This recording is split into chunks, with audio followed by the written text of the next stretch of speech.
Hello and welcome to a Play All 5 set between Beasty and Bee. This is Don Artie's player draft tournament, where myself, along some other folks, are team captains who drafted a team of players, and we will see a series of 1v1s between these people. Before we head into the first game, let's take a quick look at the format of the tournament though, because understanding the format helps a lot with understanding the context of the games that we are about to see. So each team captain, Dr. Depson, a fellow caster, Core, of course, I don't have to introduce him, and then Whammon, partner of Beastie, and of course myself, were given 15,000 coins to bet on 5 players in total. The team I came up with was Recon, Beastie, Wham, and Blade, and each of these players will play 5 games against a respective player from a different team. The random generator gave us the team of Dr. Dapston, the Dibber Dabbers, and we had to agree on specific matchups between players, but there were some constraints in there, so we kind of had to go with similar skill players matching up against each other. So, this means that B will play 5 games against Beastie, same for Striker and Blade, and so on, which gives us 25 games in this set. Obviously, the team with the higher amount of game wins is going to win the round and move on into the grand finals.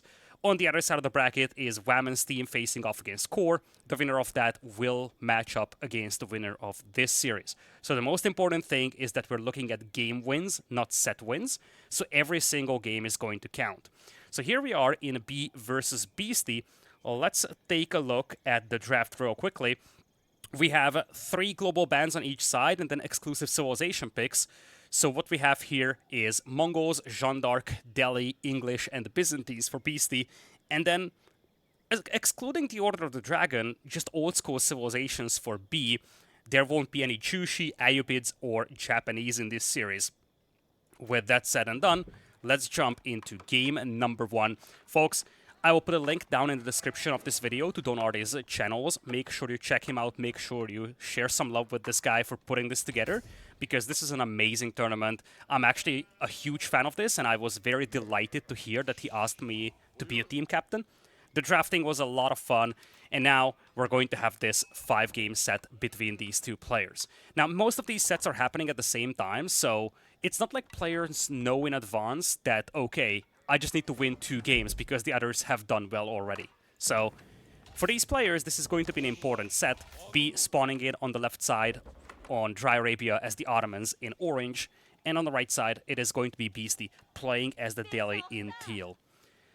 Old school matchup here to start this series with, of course, needless to say, is the fact that the new civilizations are now allowed. Players had some time to experiment with them, so I'm looking forward to the new civilizations being put to use. But for the time being, it's just going to be 2 old school civilizations. As always, please consider liking the video if you enjoy my casts. Please consider subscribing to the channel. It helps me greatly. And yeah, thank you so much if you've done so already. So looking at Beastie's map here, this is a very harsh spawn for our player spawning in on the right side. Both of his gold mines are to the front with essentially no viable backups. This is the tertiary gold mine that Beastie has access to, but this is more than underwhelming, actually. Now, good news for Delhi is that you are not super reliant on gold in early mid-game. So for Beastie, it's going to be more about securing those sacred sites, but it's definitely not a good sight to see when all the gold mines are clumped up together like that. Silver lining is that he's got a stone at the back, which could be useful to get early keeps going, and then get the eco going with the village fortresses once we get to Castle Age. But I am not a huge fan of Beastie's base. I guess his hunt and berries are at the back, so that kind of salvages the scenario. And he's got some decent wall ability on the flanks, so it might not be that bad, but it's still a somewhat underwhelming spawn for him. On the other side, kind of the same for B though. Both of his gold mines are pretty close to each other, both on the front. Same thing goes with the Ottomans. They are not that reliant on gold early on, so in many ways, this is a near identical start for both of these players. B opens with a military school, sends a spearman forward. Don't forget, he's just now scouting Beastie's gold mine, so he knows fully well that Beastie's gold is going to be exposed. And because Beastie goes up with the Tower of Victory, it means that he's going to pay full price for the scholars, so this gold mine is going to be very important for him. In fact, once Beastie spots that spearman coming through, he should maybe send 1 or 2 more villagers to gold if he wants to grab up some if he wants to grab some additional scholars. It really depends on how many scholars he wants to go with, but once that spearman arrives, it's gonna be a little bit more challenging to mine this gold. On the other side, Twin Minaret, no surprise there for B. It's gonna be nicely placed on these berries to start with. Looking at B's base, one of the things that's kind of notable is that his base is a little bit more open and hard to wall compared to Beastie's. The southern flank is pretty straightforward, but when you look to the north, he needs to walk pretty far away to wall his base off. If he does it, it's actually a very well fortified base, but the walling isn't as simple as it is in the case of Beastie's base.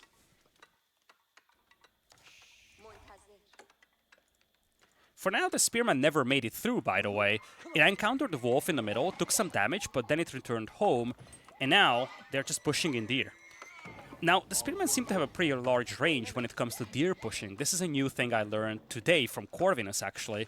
He said that each of the units have a different aura when it comes to pushing deer. So, some units are actually more efficient pushing deer than some others. That's just a nice little touch here.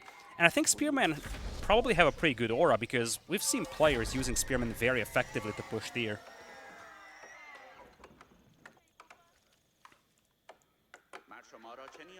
So Beastie, not harassed with those initial spearmen, kind of feels like a missed opportunity here for B, if you ask me. He invested into the military school, and he only got a couple of spearmen out of it. Sure enough, he gets some value in the long run from this building. This is going to keep producing units for him. But when you invest into a production building so early, you want to get some early value for it. And I didn't really see that for B. He's going to come out to the Meter now, then probably switch to Sipahi even. But for the time being, these spearmen are pretty useless for him, especially with Beastie moving in to snipe the deer, and B is actually killing it close to each other. B realizes that if he is not killing the deer, then Beastie will, so B actually settles with this position and just says, look, I'll mill this later. Having said that, this is still a very subpar position for the deer, unless you have a second town center nearby. And when your deer is exposed like this, your gold is exposed like this, that's definitely a lot of opportunities for Beastie to do early damage. He's going to open Ghazi Raiders, something that you see very commonly with Tower of Victory players. You're trying to force your opponent to mix some spearmen in, and then as they do that, your natural transition is going to be into archers. And that's the primary unit you want to make anyways, because you want to leverage the Tower of Victory. So that's kind of the mindset behind building Ghazi Raiders here. Interesting choice from Beast to move out for this secondary berry patch so early, but I'm not against it. He saw that his opponent is playing very passive, no Sipahi, just a handful of spears, so he's going to take these berries while he still can. If we see extended combat in Feudal Age, these berries might not be available for Beastie, so he's going to take this before he actually gets denied of them. In the long run, he probably would be able to secure this position no matter what.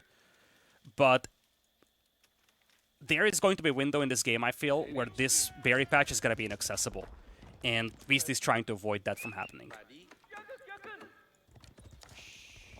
For now, Ghazi Raiders just doing standard Ghazi Raider stuff. B was on stone.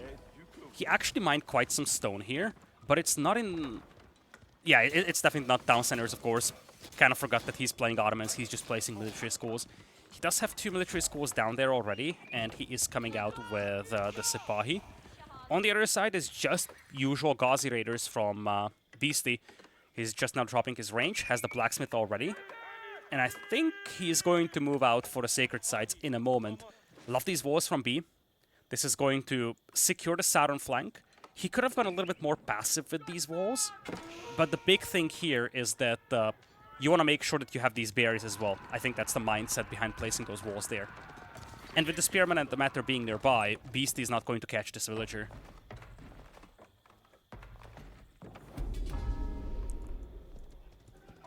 Sacred site now being kept here by Beastie.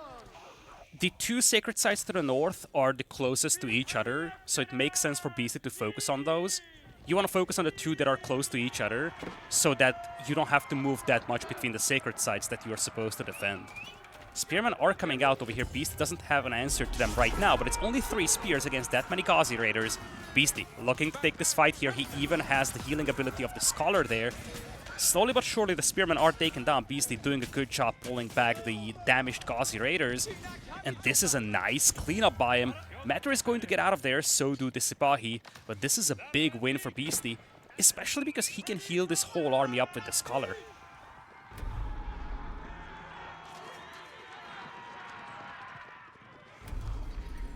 Bit of a back and forth between the two. The Sacred Site to the north has been uncontested by Bee, so Beastie is now going to be sitting on 2 Sacred Sites. Has a lot of food income as well from the berries, and he kind of kept this berry patch untouched for the time being as a long-term backup. For now, Beastie is mixing in archers, and on the other side, Bee is going up with a larger amount of Sipahis, has some archers on the field as well. He's going to try to decap the Sacred Site to the north, and at the same time walling off the south here. He also secures the relic this way, which is going to be important against the Delhi.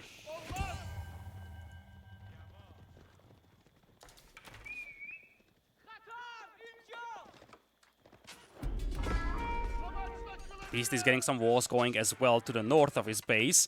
Kind of the same mindset as Bees. There is a small group of cavalry from each side now available to raid, so you want to get those walls going to prevent nasty surprises. And I think the Sipahi will just be a little too late to this party. Beastie's wall will come up just in time. See, walls near completion. Just when the Sipahi arrive, they won't be able to get in. I think this was a reaction from Beastie upon seeing the Sipahi head to the north and decap the Sacred Site. So when he saw that decap starting to begin, he rushed up the walls to prevent the Sipahi from breaking in. Bee hesitant to dive in, but finds some exposed villagers here. A quick reaction from Beastie, pulls back all the villagers and repels this army.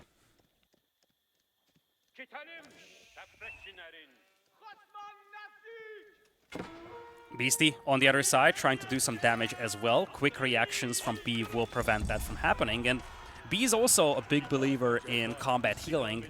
Pulls the Imam card, so he's going to have that healing power himself. Not a single villager has been lost in this game so far. In fact, only a handful of units have been killed as well. 110 against 180 when it comes to value destroyed. For now, Beastie only holds 1 Sacred Site, which is, I guess, a decent win for Bee, especially given the fact that eventually these military schools will become just more powerful. The longer you have them, the more value you're getting out of them. So extended Feudal Age combat is something that Bee is going to be more than happy with. And the key to extended Feudal Age combat is limiting Beastie's access to gold, and that comes through Sacred Sites. Love the walls here from Beastie. We'll make sure that it's not so easy to decap the Sacred Site, and he can now focus his attention on the Sacred Site in the middle. At the same time, Bee is marching up himself. Both armies are aware of each other at this point, and Beastie now has Spearmen too. Now, Bee does have 10 archers, but none of these accompany the Sipahi. So in this battle, Bee would take a lot of casualties. So he's not going to be able to fight this. He's going to have to rally with the archers. Has to be cautious moving out, though. This group of archers is unsupported by essentially any anti-cavalry units. So Bee could actually be surprised over here by Beastie. Professional scouts coming in here from Beastie. Of course, he's Delhi, he gets this upgrade for free, but, you know, it's always funny to see that upgrade come in. It's not like it's going to be put to big use. Beastie, archers getting flanked here by the cavalry from the shadows. Massive casualties from Beastie, Sipahi popping the attack buff over there. And that is a lot of archers going down here from Beastie. Nice little flank by Bee. In the meantime, Ghazi Raiders are looking to accomplish the same thing, try to jump on the archer. Spearman does brace to slow this down, but now the archers are separated from the Sipahi, and the Ghazi Raiders, as they repel the archers, it means that the Spearmen will be able to push these Sipahi deeper and deeper backwards. Nice little fight here for Beastie. Spearmen do catch up as well with the Sipahi. Many of the Ghazi Raiders are heavily damaged though. Spearmen doing some decent damage on the Sipahi. This is such a back and forth battle. But I feel like Bee is actually having a better engagement over here. Meter out there, of course, Imam as well, and indeed, Beastie's army just disappears here. Bee now chasing with the Sipahi himself. Beastie could find himself just completely annihilated in the middle here. And if that happens, Bee can still heal his army. He still has one more Imam to work with. This entire army would be healed up. Beastie's now scrambling towards the middle, has some reinforcements coming in. Looks like he's going to be able to salvage some of his army over here, and Bee needs to be cautious. A lot of his cavalry is heavily damaged, so he can't afford to become overzealous here. Especially given that Beastie does have some spearmen coming out too. It might be Bee now who's becoming a little overzealous with this engagement. Diving deep into the base of Beastie, but he's losing so many of his Sipahi.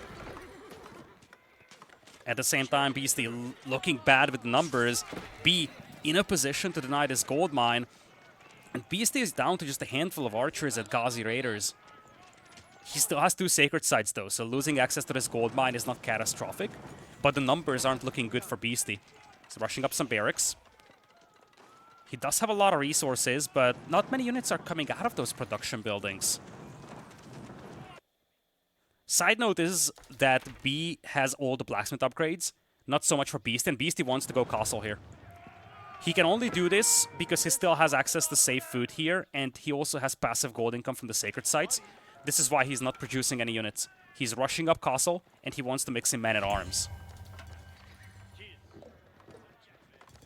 Love the quick walls here. Beastie needs to stall this out, and he knows it. He's going to rush up the compound of the defender, and walls will become completed just in time again. B is doing his best to flank, but Beastie is just a little too quick for him with the walls. Or at least, it's not Beastie being quick, it's more about the fact that B is just always a little late to the party. Maybe not now. Luckily for Beastie, this wall finishes because B is going to target the other one to the north. But not much available there for Beast to fight this. He could try a second layer of walls to buy some time, but this is a precious area. Food, in terms of berries, in terms of hunt, all has to idle now because this army is about to break in.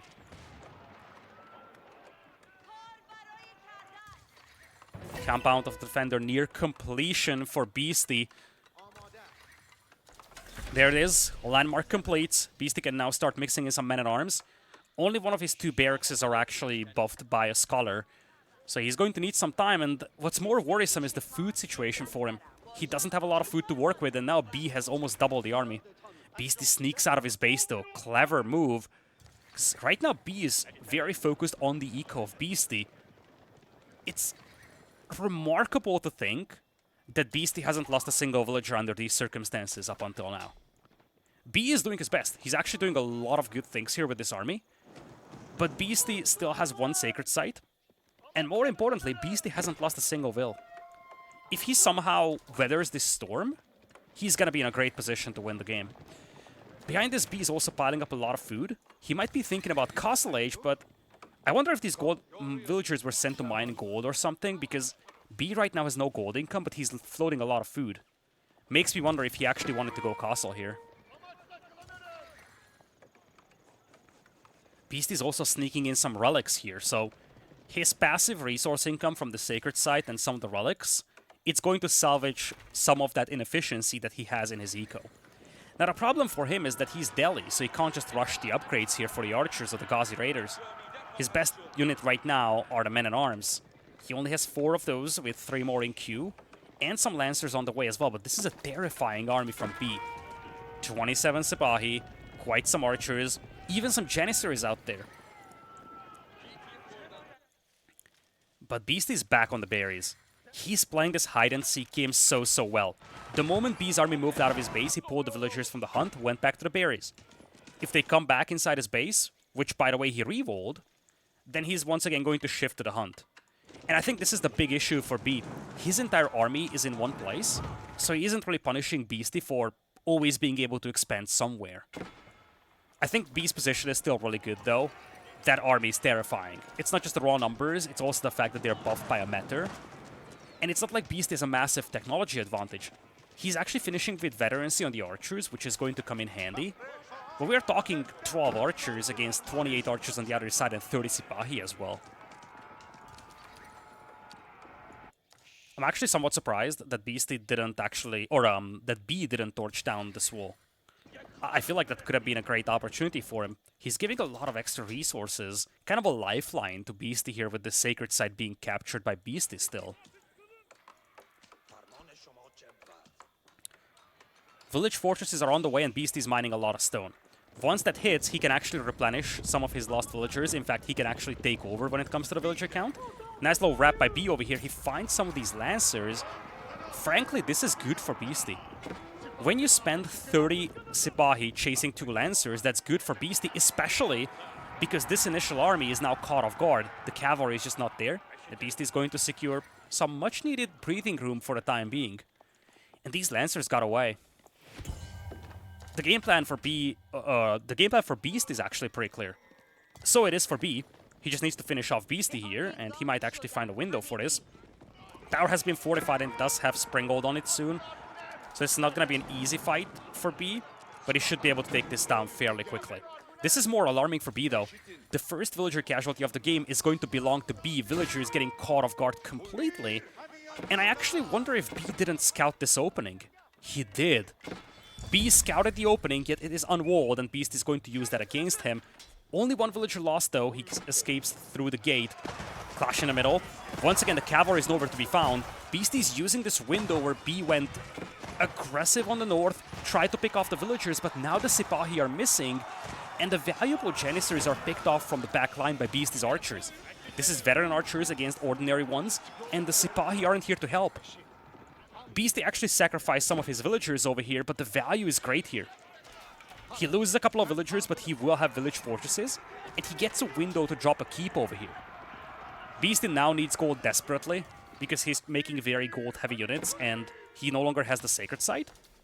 But this keep is going up, and it comes from the fact that B engaged these villagers. In many ways, Beasty was better off losing those veils and losing that tower than having those Sipahi in here. And at the same time, we still have these Lancers harassing B. That's still a lot of Sipahi. B's kind of caught in between two things here, though. He's got a lot of army, but these are still feudal age units. Beasty might be a little overzealous here, though. He seems to be heavily outnumbered, takes this fight anyway. He does have the man-at-arms, which is something that B has no direct tools to deal with. And this might be a very inefficient fight for P, but I think he is still winning it. Man-at-arms standing strong. Destroyed value is now on the side of Beasty. He does have the army value advantage as well. Looks like these men-at-arms, they perform better than I expected against such a horde of Sipahi. And now I think that things are looking good for Beasty. He's going to be sitting on 3 relics. He also is going for a sacred site. This is just a bit of a diversion for something. What did Beasty try to distract from? It might just be the fight in the middle as he's retreating. Beasty does this very frequently. Pops a Vololo in his base, kind of calls it a distraction, and he uses that to go for some raids, conceal some attack notifications on the enemy side. I don't exactly know what he wanted to conceal with this, but anyway.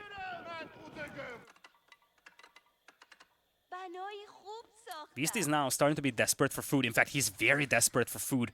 0 food per minute, 2 food in the bank. That is not healthy by any means. Again, he's using the window where the Sipahi are harassing the sacred site to the south to try and push this gold mine, and don't forget, B is still in Feudal Age. If he wants to get to Castle, he needs gold, and Beasty knows it. Beasty's going to dive deep, B, quick reaction out there, but for the time being, his gold mine was taken away from him. Sipahi come back here, Spearmen and Men-at-Arms to support the archers here for Beasty.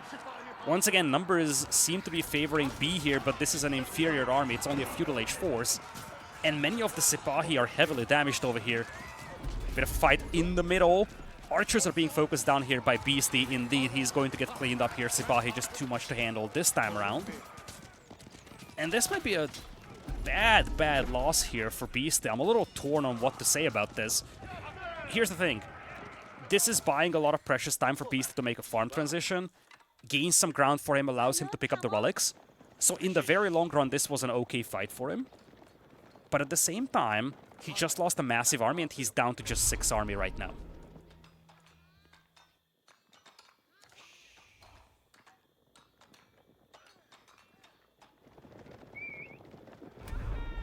Beasty once again trying to reroll this one.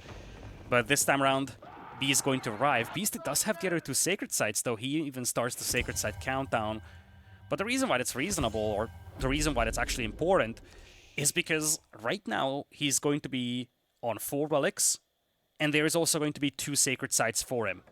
In fact, if he continued mining stone somewhere, he depleted his stone mine back at home, but now he's mining stone to the north. This is where we get to the domain where he can start dropping keeps on the sacred sites. He doesn't have a villager lead right now, despite having 2 additional town centers in the form of keeps, but that's because his food eco was very bad for quite some time. Bit of a break-in attempt by Bee over here, defensive keep coming up for Beasty.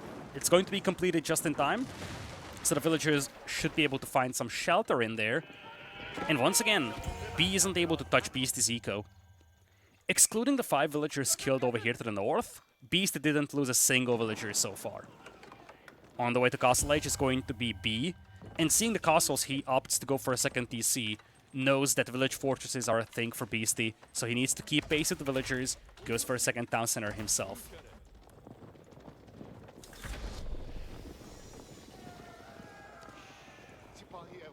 Castle Age in for B. He's on 3 military schools already, but he doesn't really have a massive farming eco right now. You see, it's about 10, 12 farm stops. Beasty is still in the middle of his farm transition, but he's a little ahead compared to his counterpart. Okay, castle coming up over here. B isn't going to spot these villagers, so this keep should go up. Beasty right now does not have a single sacred site, but he does have 4 relics. And he's working his way towards securing this sacred site.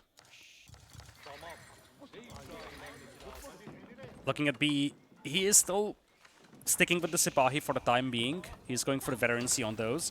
Also, with the veterancy on the archers. But in the long run, we are probably going to see more and more Janissaries being mixed in by him. On the other side, you look at Beasty. His numbers aren't spectacular. In fact, it's rather underwhelming. Crossbows, spearmen, and men-at-arms. That army is just not impressive. I'm actually surprised that the army value is in the favor of Beasty. Is that... That might be a bug on the spec UI, come to think of it. I'm just basing this on the fact that we have 18 Sipahi over here. Each Sipahi costs 160 resources. So that in and of itself should be about half, and then you have the archers. It might not be a bug, actually. But where does Beasty's army value come from, then? I think scholars count towards the army value, and that's why it's a little deceiving. That actually would give you a boost of like 1,000, actually more than 1,000 for Beasty. That would explain why his army value is so much higher, despite having 15 spearmen, which are fairly cheap units. Even men-at-arms aren't expensive, and some crossbows.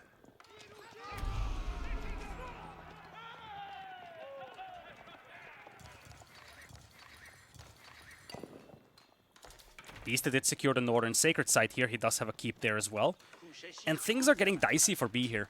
Beasty's setting up for late game. He now has 20 villagers of a lead, but more importantly 4 relics, which is going to be a big difference maker as we go deeper into this game.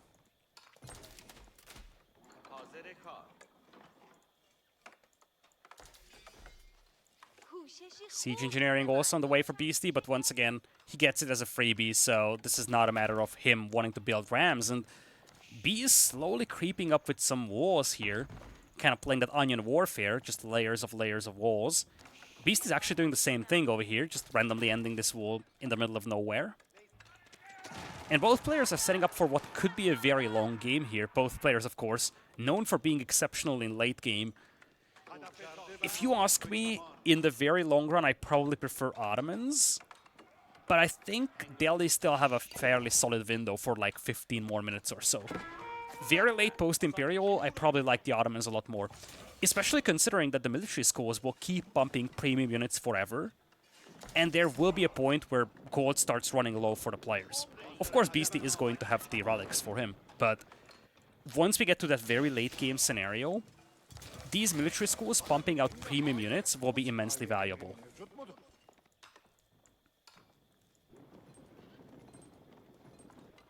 Stone walls coming in here from Beasty.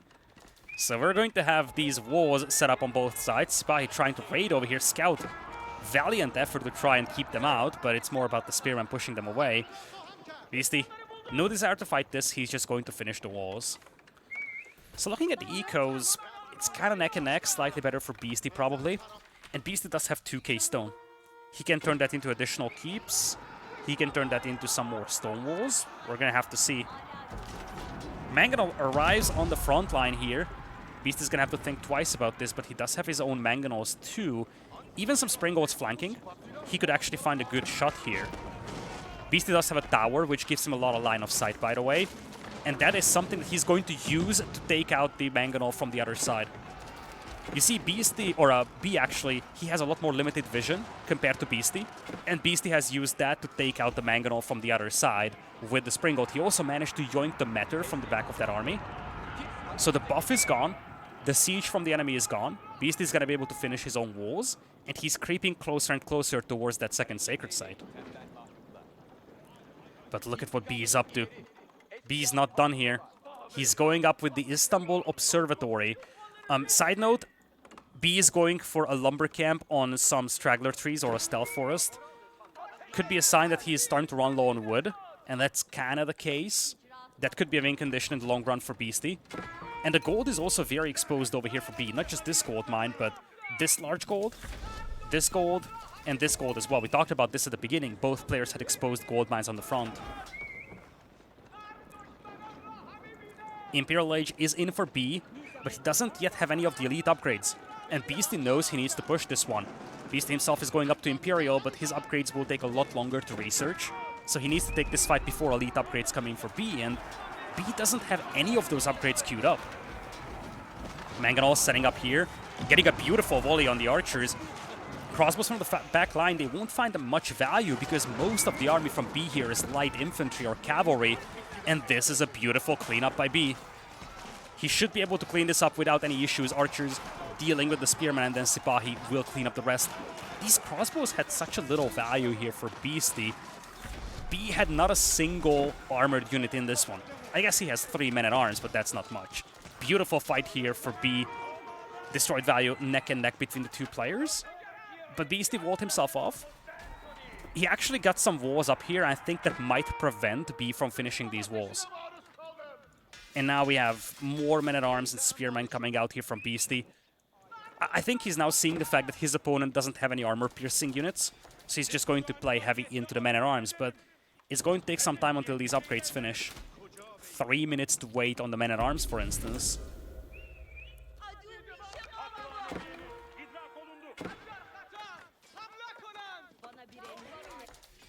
At the same time, Bee has walled off essentially his half of the map, which is vital because both of the large gold mines are on this side.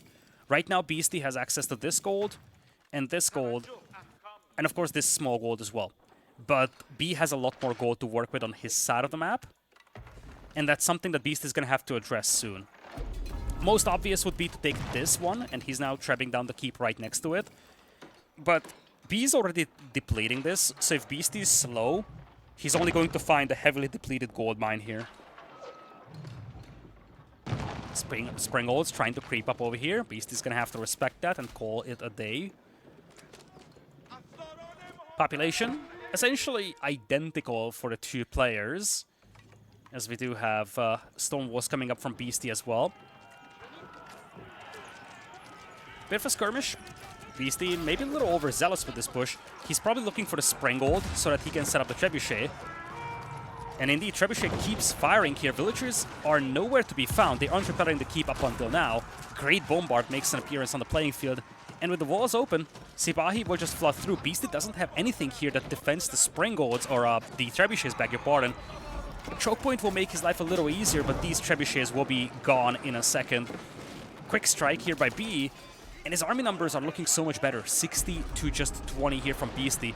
Beastie looking to go hand cannoneers. A unit that he doesn't need elite upgrades for.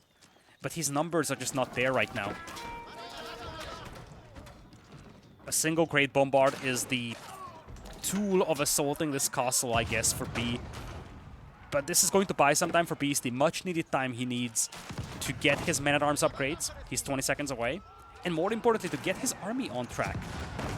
He's at 32 units. He has a bombard emplacement coming in for this keep.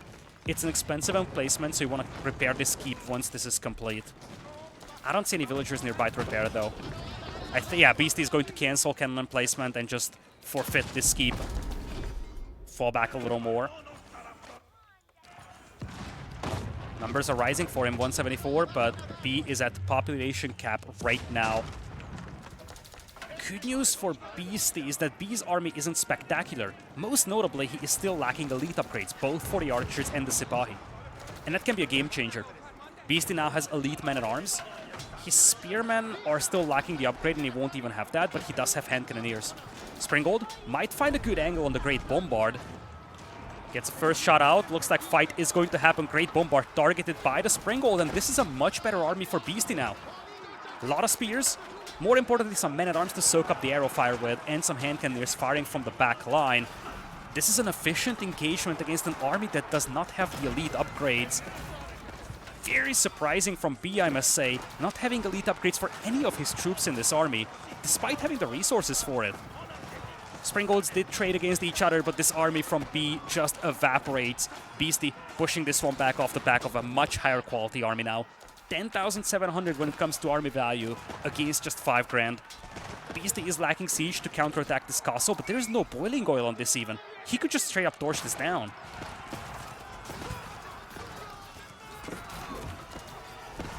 Fight underneath the castle. Rebodoquin rolling out here for B. A good tool to deal with mass infantry, but so many casualties on the side of B here. A lot of the cavalry is gone. Janissaries do have the elite upgrades now, but Janissaries should probably lose to fully upgrade hand cannoneers here from the Delhi. Some units break out to the south, might be looking to hit this gold mine, hit the sacred site potentially. This will be intercepted by B. And don't forget, Beasty is still a little tight when it comes to gold. B does have access to both of these gold mines. He does have 2 sacred sites as well. But the efficiency in the recent few minutes was definitely on the side of Beasty. And he's grabbing his key upgrades. Once these upgrades come in, it's a different story. Especially when you look at the blacksmith upgrades. All of those are near complete for Beasty. B is lacking blacksmith upgrades quite heavily.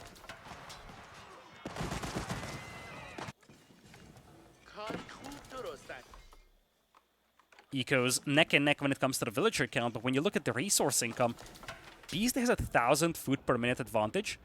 Gold is also better for him, has a lot of stone accumulated as well, and he's yet to get tithe barns even. Once he gets tithe barns, that just gets even better. I feel like Beasty's a little bit he's a lot better set up for late game right now.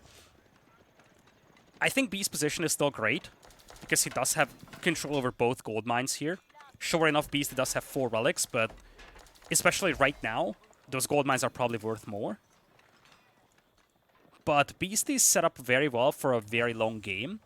So if this game goes super long and these gold mines become depleted,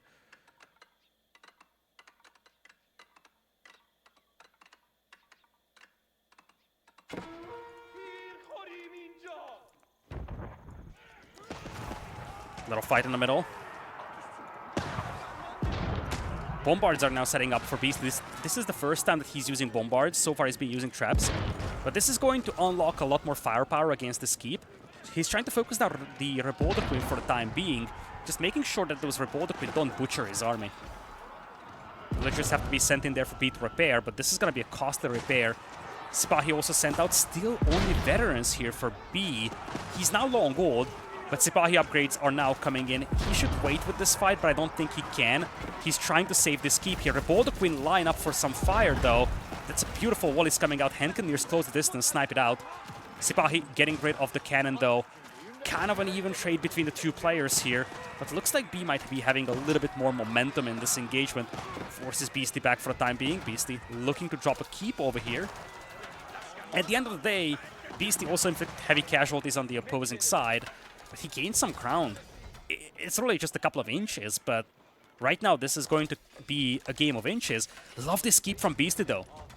Look at this keep. He has a lot of stone. He can use that to build keeps that control the map. And one thing that his opponent doesn't have a major access to anymore is wood. In fact, B's lumberjacks are just getting butchered.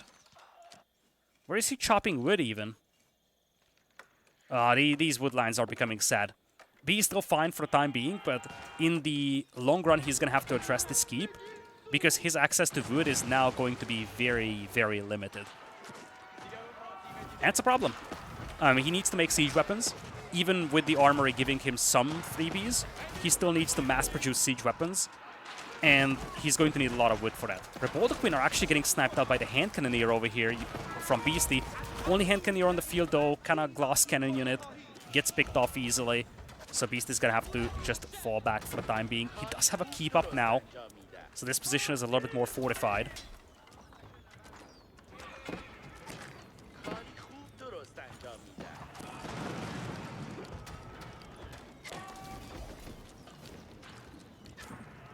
Bombards creeping up. There's a great bombard as well, but it's not being put to use. Men-at-Arms actually close the distance to this one. Hand you're also focusing it down, but the great bombard does get a shot out. It's not enough to kill the bombard though. Second shot should be able to get rid of it. Beasty losing his siege will be forced back for the time being. He doesn't have chemistry notably. He's been using hand cannoneers for so long, but he's lacking chemistry, which is not the case for B. This is a lot of lost efficiency here for Beasty, and it's part of the reason why he was repelled here a couple of times now. He's still very heavy on the infantry department, does have a lot of gold banked up as well, and he does have a neutral market that's very safe and secure, so he can trade. Same applies for B right now, and Beast is actually trying to tower this. He's setting up for a very long game, trying to tower the trade of the opponent. For the time being, that's not really going to be relevant. And you see actually B spending 500 gold on Tithe Barns when he only has one relic just goes to show that like he's setting up for a very, very long game. The return of investment on this technology when you only have one relic is rather disappointing. So the only way that it makes sense to get it is if the game is super long. Which might actually not be the case here, given that B is breaking through the middle, and Beastie is struggling to rebuild an army. He's going super heavy on hand cannoneers now, but his population is stagnating. He's down to 175. On the other side, B is steady 200. He did lose some of his bombards, though, which means that the keep is going to be intact for the time being at Beastie. He's actually looking to chop through here. If he chops through, it's a different story. He can start raiding the food eco of his opponent, and he can finish the game quickly.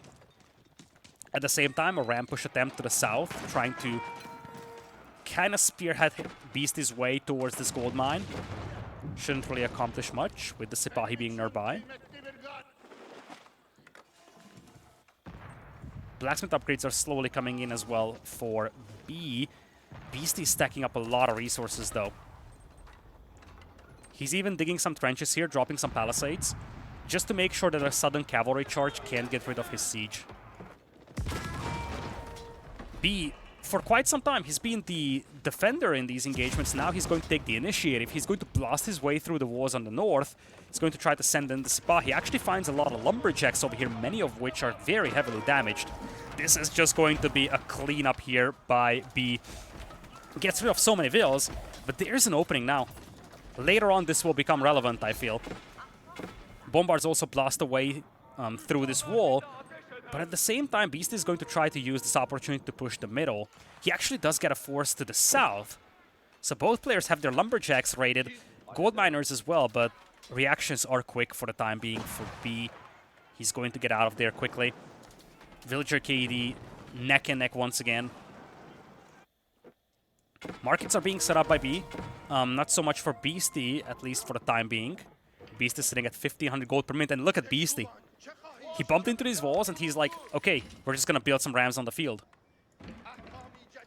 B has to rally some Janissaries to deal with this, but he still has a force to defend the middle with. But this time around, villagers aren't... You just don't have any villagers here for B. And this time around, this castle gets taken down. It's a trade of siege on both sides, and the bombard is now gone from Beastie's side, but with no villagers to repair, B wasn't able to keep this fort alive, and this is a massive win here for Beastie. Gets through this stronghold in the middle, he's creeping up closer and closer. Even this force is actually launching a counterattack. Looks like B just called off this chase or pursuit of this raiding party, and now the walls are broken through. To the north, there is a keep from B, so he's going to secure some of his much-needed wood. But Beastie secures access to some gold. He's going to drop a keep in the middle as well. A lot of spears here to fight the Sipahi. Some of the spears are focusing on the tower, though, so this fight is not as efficient for Beastie as it could be. Sipahi find an angle on some of the siege weapons, but Casualties are mounting up high here for B. He's taking out the castle, though, as it's being built. So this castle is going to be extremely short-lived for Beastie. You see it's completed and it's going to be on fire already. Bombard is actually creeping up. They stopped firing on the keep, now they reposition. And frankly, that repositioning might have cost a lot of valuable time here for B. Because now the Spearman close distance, he's going to have to pull off the bombards, and if this castle is kept alive, things would be catastrophic for B. He's being pushed back more and more. Beastie 87 army to 27. We know that he loves late game. He thrives in those windows. He does have 4 relics and a sacred site with a deli, and I think he is now on full cruise control. 1,500 food in the 15,000 beg your pardon, food in the bank. Only 1,600 gold, but he's now just spamming spears. This is a straight up assault against the full Sipahi force with spearmen. B does have some Janissaries, but he just doesn't have the numbers. These units are fragile. They're not even meant to be a super hard counter to spears, unlike hand cannoneers are. And you even have some mangonels coming in here to deal with those. Beastie, he's doing this without chemistry even. If he had chemistry, these hand cannoneers would be even better, but now he's in a prime position to punish B here. Might be very close to securing game number 1. A long and grindy game, but he just bleeds B try. Really, 4 relics for him, probably a game changer that he was able to get those. And now it's just overrunning the farming eco. B 155 population, Beastie steady 200. Even these choke points are insufficient now. Janissary is doing their best to hold their ground, but numbers are just nowhere to be found for B. He's losing his entire army. Janissary is getting picked apart by the mangonels. And Beastie now getting biology as well. We might see some cavalry raids if this game goes a lot longer, but it really shouldn't. B is just in a terrible position now. 10 army, and at this point, the only thing that he can realistically do is type GG. He does just that. Beastie, long and grindy game here in game number 1, secures a much-needed win here for the Rongo enjoyers in here. What a lovely, lovely game. And you look at this game, it really came down in many ways to this window. The fact that Beastie was able to keep himself alive throughout that early castle age, despite being outnumbered 3-1 on the army department, that just set him up so good for late game. And then it just became a classic Beastie match of late game prowess. Looking at this one real quickly, I'm just curious about the relic gold that we have. Relic gold. Can I actually see the relic gold? I kind of forgot. Relic gold. We might not be able to. Nevertheless, we can take a look at the overall gold that was collected by Beastie. 3,000 more. But don't forget, he had actually a lot smaller access to gold for most of like late Castle and early Imperial. So quite some of this difference comes from the relics. In fact, I think if you looked at how much gold Beastie mined, I would probably say like 22, 23,000. The rest of that probably comes from the relics and the sacred sites. All right. That leaves us with game number 1 done. We can actually cross out these civilizations over here, with Beastie having a win, and on the other side, a loss for B with these 2 civilizations. Let's take a quick look at game number 2. Is it ready? That's the big question right now. Is it ready?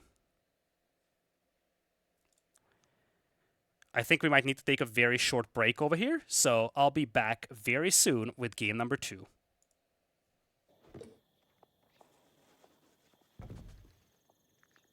Welcome to game number 2, folks. It is Beastie up by a point here in Don Artie's player draft tournament. Once again, Beastie is representing my team, whereas B is in the team of Dr. Dapston. Players are playing a series of 1v1s against each other, and whichever team has more 1v1 won games, or so games won, is going to advance to the next round, which is the finals already. So looking forward to this one. Once again, huge shout out goes to Don Artie for putting this tournament together. Prize pool is $600. Winner takes it all. I actually don't know if the team captains are getting anything out of it, but even if the original concept was that the team captains also get something, I will probably just give my share to my players if we end up winning, of course. Anyway, We have on Golden Pit a brand new map here in AoE 4, coming in with the Sultan's Ascent DLC. Beasty as Jeanne d'Arc in teal, and to the south it's Bee with the Order of the Dragon in orange, and he's going to open... Uh-oh. This is a problem for Bee. Holy potatoes, is this a problem? He is housed with the Order. He went for a barracks, but he doesn't have the wood to make the house quickly. And he has been idling his TC for so long as a consequence. Now this Spearman is deadly. Has 10 base attack. It's something that can pick off villagers quickly, much quicker than an ordinary Spearman can. But you still cannot land 5 hits on these villagers with the gold mine being this close to the town center. Still, that's a lot of loss of efficiency here for B. He needs to find some value for the spear.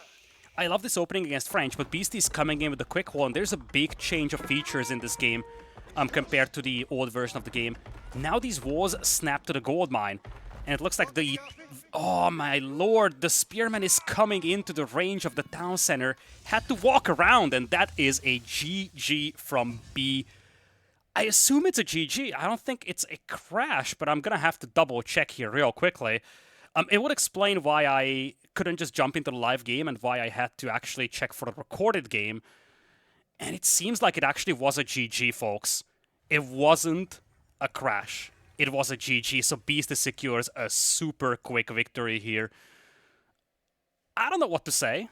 I'm definitely happy about this, given that Beasty is on my team, so that's just 2 wins for us now. But boy, oh boy, let's talk for a brief moment about that game before we jump into game number 3. So, that Spearman. I understand the concept here from B. He wanted to go quick aggression against a powerful Feudal Civ. Jeanne d'Arc is a powerhouse in Feudal. So what he wanted to do is use that powerful Spearman as a tool of much more devastation or much more aggression compared to an ordinary Spearman. But 2 things went wrong here. A, of course, that Spearman being more expensive also meant that he didn't actually have a house to start with. And he had a lot of idle time on that TC, and that by itself is pretty destructive. But what's more important is that that Spearman going down, partly because Beasty quick-walled his gold mine, so the Spearman just ran into the town center fire. Because of that, a very expensive Spearman was lost, the barracks investment was essentially taken out of the picture, and B essentially lost about 400 to 500 resources worth of value with the Spearman lost and the barracks becoming irrelevant. It's the price of the barracks, and of course, a gilded Spearman, of course, being very expensive as well. The combination of the two, especially given the fact that he also had a lot of town center idle time, kind of kills that game for him. So, we'll be brought into game number 3 over here. This time around, we'll be playing on Lipany, as we will have Beasty spawning in on the right side with the teal color with the Byzantines, and on the left side it is going to be B playing as the French in orange. Score is now 2-0 for Beasty, but we are playing all 5 games. Every single game is immensely valuable though. With 5 players on each team, we have a combined number of 25 games, so whichever team gets at least 13 game wins is going to be the team that advances into the finals. I've actually seen some of the results from some of the other sets, and I'm pretty delighted about it. But us having a 2-0 lead over here is definitely something I'm super happy about. So Beasty coming in with the Byzantines. This was his very last pick of the draft. With the way that the Civilization draft is set up, you have 3 global bans each player and then 5 exclusive picks each. Beasty was the first player to pick a Civilization, and he's also going to be the last player as a consequence to pick one. So Beasty using the Byzantines basically means that he was just left with Byzantines and he had no other choice. It is what it is. He was the first one to pick a Civ as well, so that's how it becomes balanced. Now, French for B is an intriguing Civ here, and I think that if there's a civilization that could struggle against the Byzantines, it could be the French. You look at how the French like to play this. 2TC, knights, archers. The Byzantines love that. The Byzantines, first of all, they can play 2TCs themselves. They do have a great economy with the cisterns buffing your eco.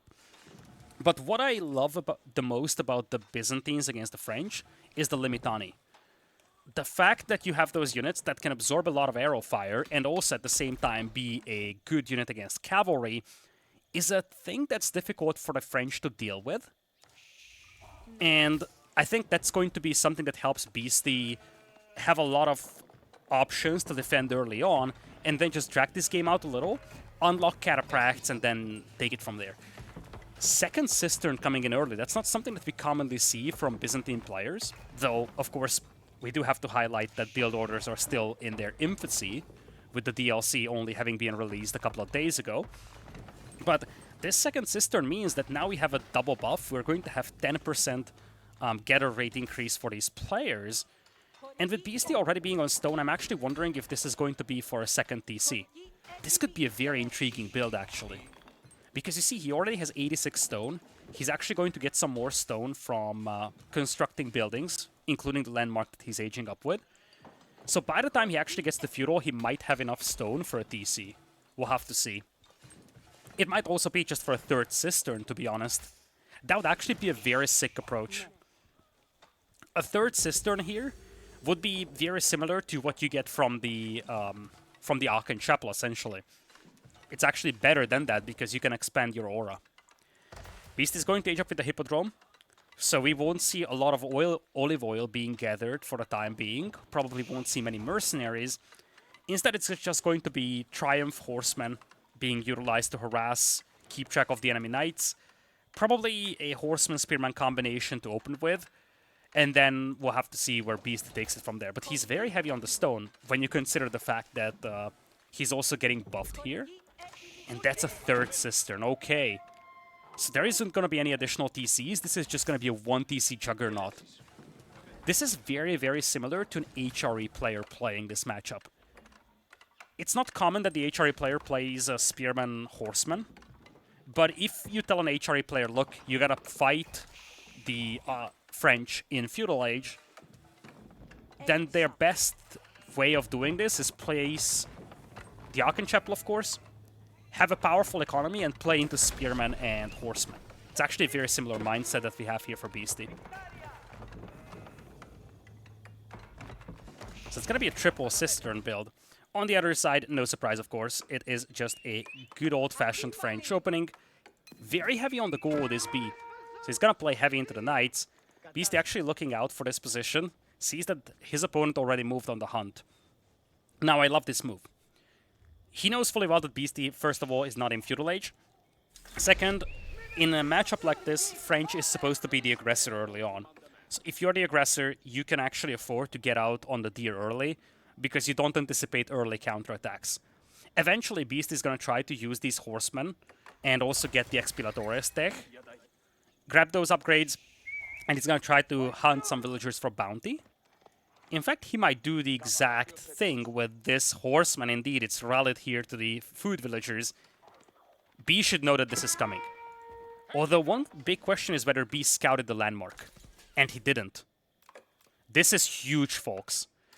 So, for the Byzantines, both of the landmarks are viable. It's not guaranteed that your opponent goes for the Hippodrome. So until B scouts this, he's actually uncertain whether a horseman will come in here.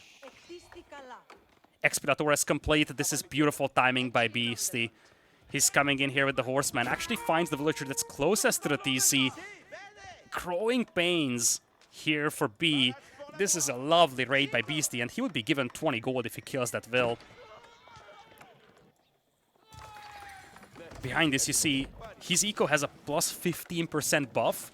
And more importantly, he's also grabbing the either plus 60% military production speed or the plus 150% research rate.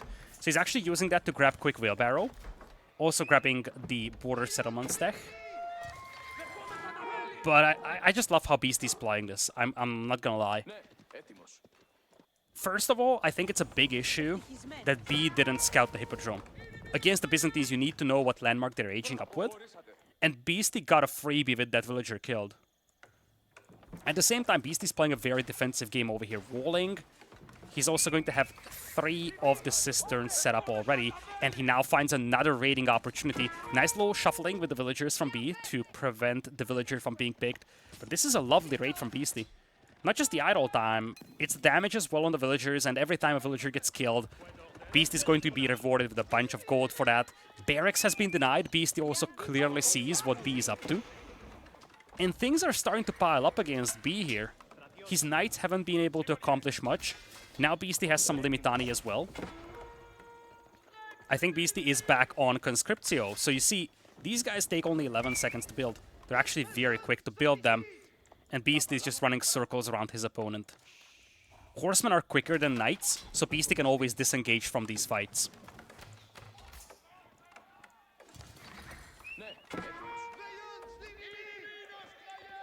Beasty should be able to afford a new cistern very soon. It's 200 stone, but he's getting passive stone as he's building new buildings. Army numbers 6 to 9, nice. No massive armies on either side. Value, of course, on the side of B, with those knights being so expensive. But those knights accomplished surprisingly little for the state of the game. When you have 6 knights, you expect a couple of villager picks at least. Not many to be found, in fact, none. And Beasty's already walling his flanks. This wall probably would have been more efficient here, but I guess he didn't want to risk moving out with that villager. This way, this gold isn't secure, nor are the berries. But I guess it's fine for the time being. Could have been better here, but it probably would have been way too risky for him. On the other side, B actually has to station 2 of his knights back at home. That is never good when you're playing French.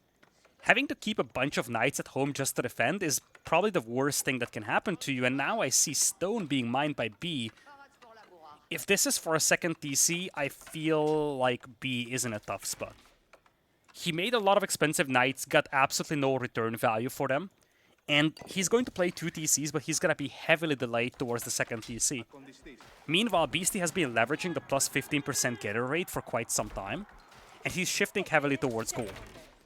When you go this heavy on gold in Feudal Age, that could be a sign that a player is going into Castle Age.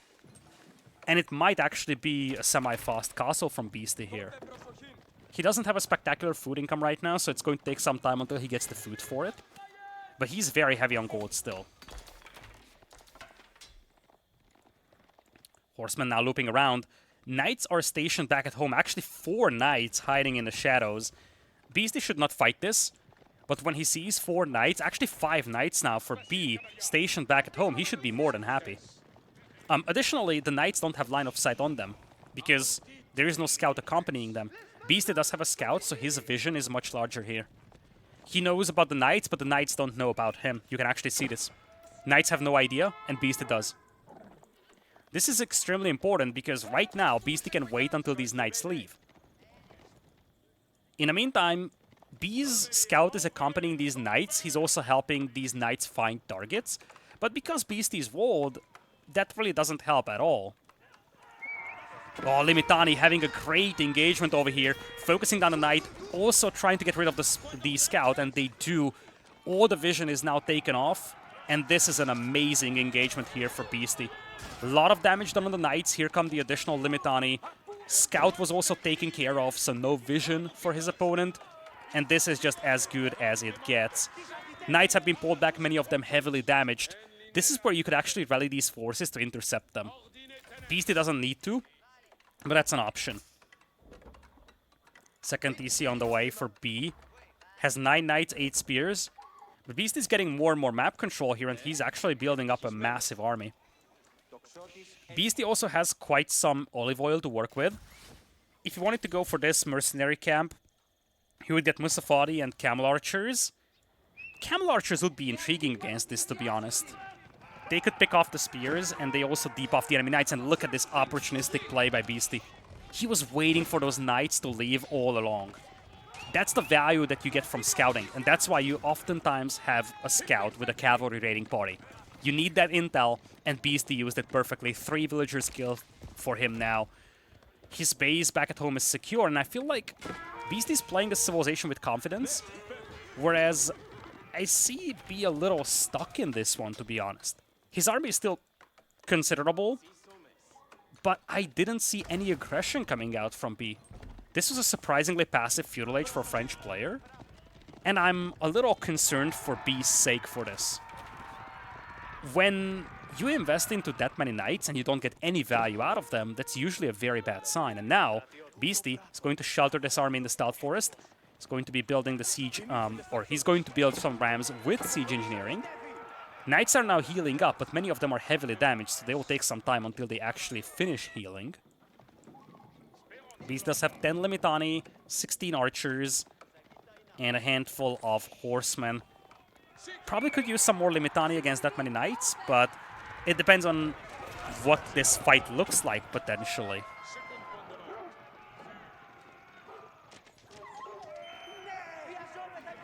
For now, Beasty is playing a defensive game here. Looks like he doesn't want to go Castle Age after all.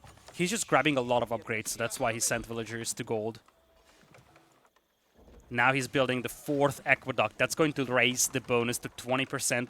It will also once again accelerate military production. He's down to 9 seconds on the archers and 11 seconds on the Limitani. Love the walls from Beasty. He is digging trenches once again, and we talked about this position. Gold Bear is exposed.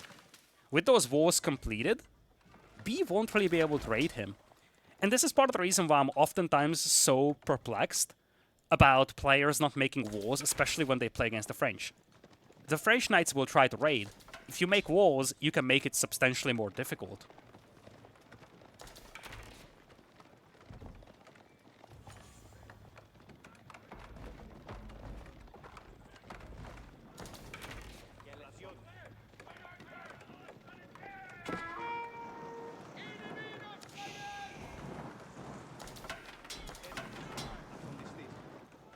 Knights trying to break through.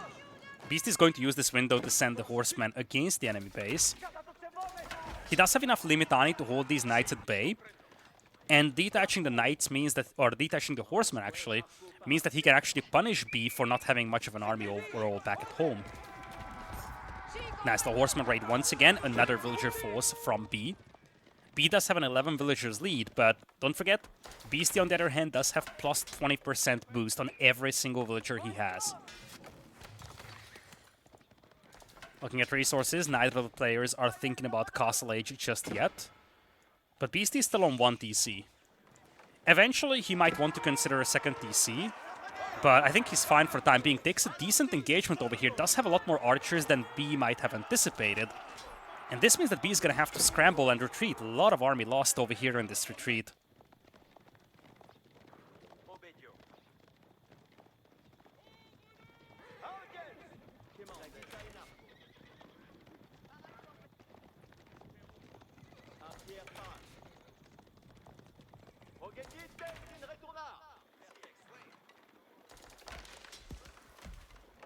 Beasty did have a lot of olive oil, and he just used it up. I think, yeah, there it is. Western mercenary contract. He's going to mix in a bunch of longbows. This is an interesting way of using the mercenary camp, because normally what you see is that players will use up their olive oil the moment they have it. But that's not what Beasty did. Instead, he kind of piled up that olive oil. He's going to pop out 2 batches of longbows. But this is actually pretty big because he's going to have a sudden massive influx of new units, and he's going to have a massive power spike as a consequence. In 2 minutes' time, when this batch finishes and the next one does as well, he can afford another one, his army is going to be devastating. It's going to be a terrifying army to fight. 27 Limitani, and now a Hero Siphon is on the way. This is a tough position for B. I don't think his army is capable of fighting this. Hero Siphon is going to be cancelled. Beasty thinking twice about this engagement, but here comes the fight. Limitani engaging the shield wall here. They do take way less damage from the archers when this happens, so the knights simply can't engage. And this is the concept of the Byzantines. You engage the shield wall and let your archers do the work from the back line. If the enemy cavalry tries to aggress you, you can just fight with your Limitani. But I think this ability is immensely valuable, and specifically against the French, it makes things very difficult for the French player. It's just difficult to get rid of those Limitani, and if you don't get rid of them, your knights are near worthless. Here come the Hero Siphon, little undefended to my taste, but Beasty might have tried to just use this as a bait to bring in the cavalry, and I think he did. The knights are engaging this, but this is an awful engagement here for B, fighting against the spearman-style unit head-on with the knights. Longbows also firing away from the back line. This was a beautiful bait from Beastie, or at least I think it was a bait, pulling in the Hero Siphon undefended to make the cavalry charge and then engaging with the spears. All the knights are gone. Archer numbers almost double here for Beastie, and this is looking once again really, really good for Beastie. Hero Siphon now low on HP, but the numbers are looking better and better for Beastie. And there are more reinforcements coming in here. More longbows on the way, more archers, and the knights have just disappeared from the army of B. Hero Siphon now moving up, and this is the most terrifying, catastrophic position to make a farm transition for B. He is running out of food in the very moment he's being attacked, so his army production is going to plummet so badly. That is just as bad as it gets. He's out of food, essentially, and now his TC is being aggressed as well. 24 longbows on the field, also outrange the archers here from B. Army numbers 78 to 29. Beastie is on cruise control now, and it looks very close to a 3-0 to me.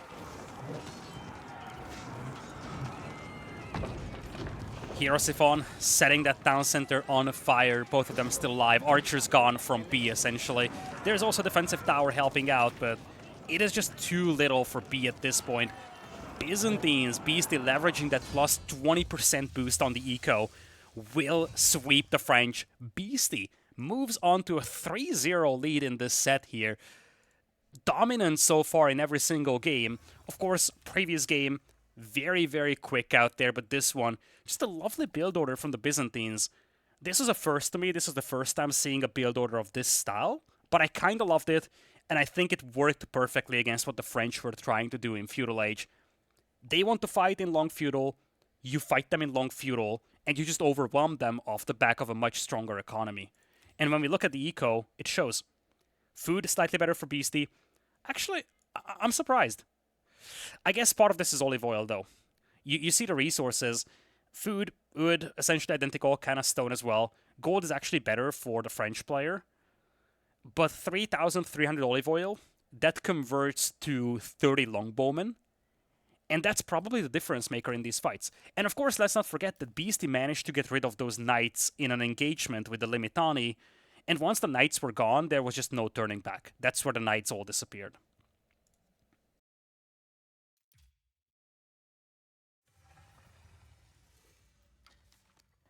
With that, we do have a 3-0 lead for Beastie, so let's check the civilizations real quickly. Beastie now has a win with the Byzantines and Jeanne d'Arc as well. On the other side, the Order and the French are gone for B. So we are left with 2 civilizations on each side. Don't forget, folks, this is a play all 5 set. So all 5 games will be played between these 2 players. Obviously, a big one over here for valuable points for my team. Looks like I'll have to restart the game, because I can't join the live game right now, but while I'm doing that, big shout out goes to Don Artie for putting this tournament together. Prize pool is $600, it's a winner takes it all tournament. And while I'm actually bringing up the game, let's take a quick look at the teams once again. So here we are, Vrongo Enjoyers. That's me, that's my team. Recon, Corvinus, Beastie, Wham, and Blade. And we are fighting against Dr. Dapston's team. B is playing against Beastie, Striker, Blade. Battle Recon already happened. I'm not going to say the score over here right now. I checked it out. But in case someone wants to cost that, in case I might want to take a look, I don't want to spoil that set. But yeah, that was a set that's already completed. Zerton Wham, I don't know when that's played. And I think Lashant Corvinus is running parallel to this game. On the other side, you see Whammon's team, Anaton, Puppy, Vortex, Myriad, Sass. Valdemar, Lucifron, Marine Lord, Aurk, and Evilly are Core's team. I will likely cast Lucifron and Vortex from recorded games. They are playing at the very same time as this set is happening.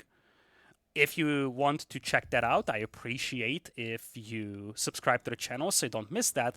And that way you also support my work here on YouTube. With that being said, let's jump straight into game number 4.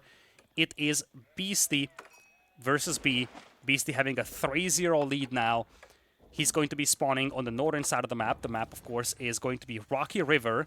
And to the south, it is going to be B, playing as the Orange Abbasids. So you look at these two civilizations, these were the first two civilization picks for both of these players. Well, first civilization pick for both of these players, first two overall. So both of these players put a very high priority for their respective civilizations on this game. And it's going to be an interesting chess match on this map, Rocky River. You see, you have a lot of fishing opportunities, something that the Abbasids will probably try to grab, or at least that's what you would think. But against the Mongols, it's always tricky, because the Mongols will be looking to torch down your docks. Now, you look at B, he has no desire to go fishing. He's actually building the House of Wisdom. He didn't send a single villager to wood, so there won't be any docks.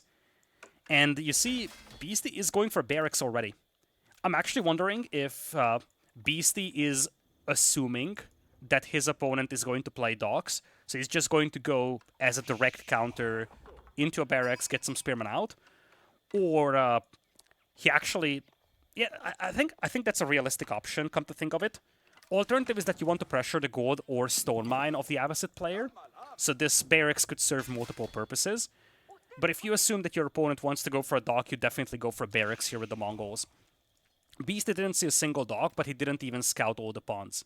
He scouted the ones closer to his opponent's side.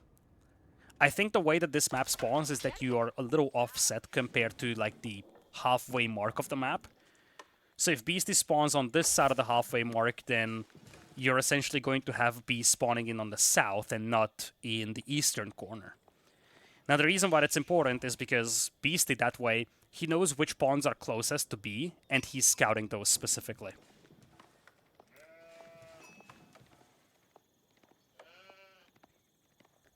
The fact that he's heading out towards the pawns makes me think that he anticipated B to make a dock.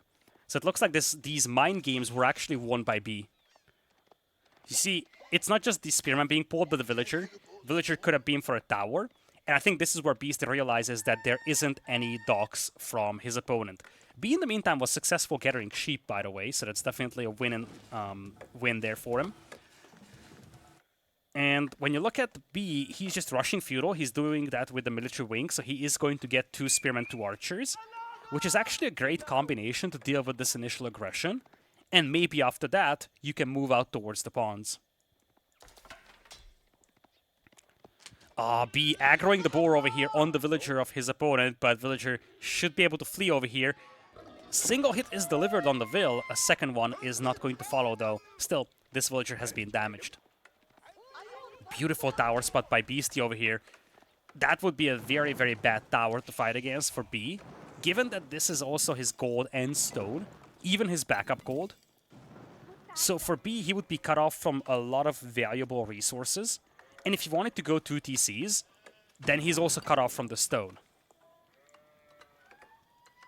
For now, he's going to be fine, but this is definitely not a great position to be in. Interesting to see that his lumber camp is going to be placed closer to this tower, so Beasty could actually follow this up with a second tower right here, and then shut down the wood eco as well.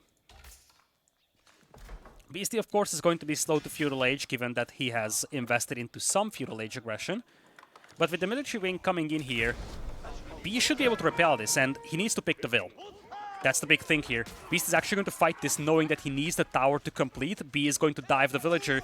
Villager has to bail on this, and the tower isn't going to complete for Beasty. Big win for B.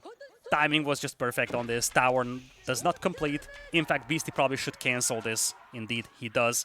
And his opponent is going to move on to stone. Now, one thing that this was able to accomplish is secure or delay B securing the stone for himself.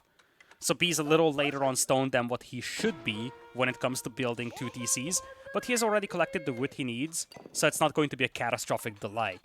But I love this move. First of all, B is going to see that silver tree being built by Beasty. But this is a great response to a TC booming player. I've said this numerous times back in the past when we've seen similar matchups, specifically Mongols versus Abbasids, but applies to any civilization that plays a very turtle-y multi-TC boom. You want to go trade. Trade returns the investment a lot quicker, especially with the silver tree. That's a little problematic for Beasty. He's rushing up the tower. He's going to get the tower up just in time, picks off the spearman without losing a single villager. Nice little micro there by Beasty. So the silver tree returns the investment very quickly.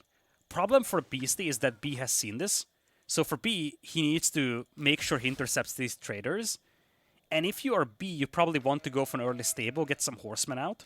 Not much, but just enough to harass these traders with. If you leave Beastie's trading untouched, he's going to punish you for that. That trade is going to be a lot more powerful in the next 10 minutes than your 2TC boom will be.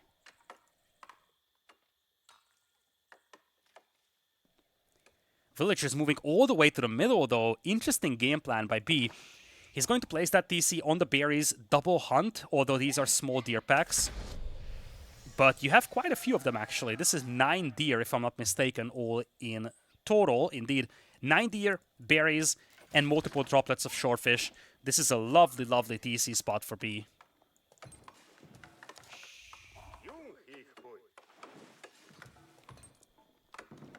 In the meantime, Beastie does have the silver tree. He's already moving that to the corner. And even a spearman is going to accompany this. So Beastie is afraid of a scout just body blocking the position and preventing him from building this. B, on the other hand, walling off this central crossing as well. Very interesting approach from both players. I feel like there is definitely more innovation in the build or the approach that B is using here. On the other hand, I think that the 2TC build that he's using is actually inferior to a Mongol trade build, which makes me believe that Beastie probably has the upper hand, at least to begin Feudal Age with. But we're going to have to see about that once we get a little deeper in this game. If we see some units from B that are capable of denying the trade, I think it's actually heavily B favored.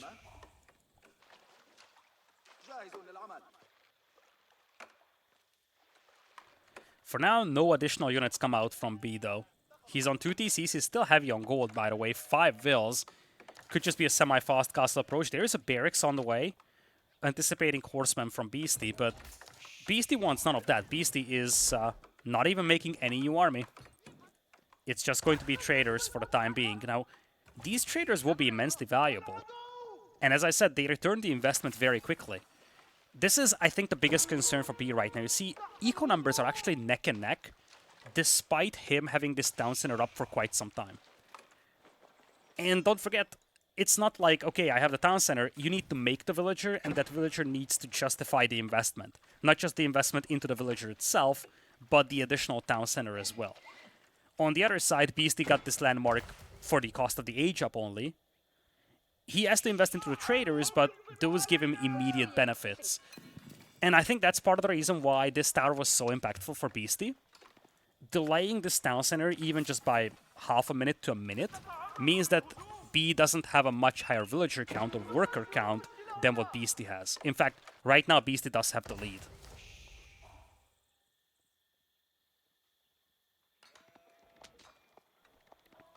Beastie looking around the enemy base, wants to see what his opponent is up to.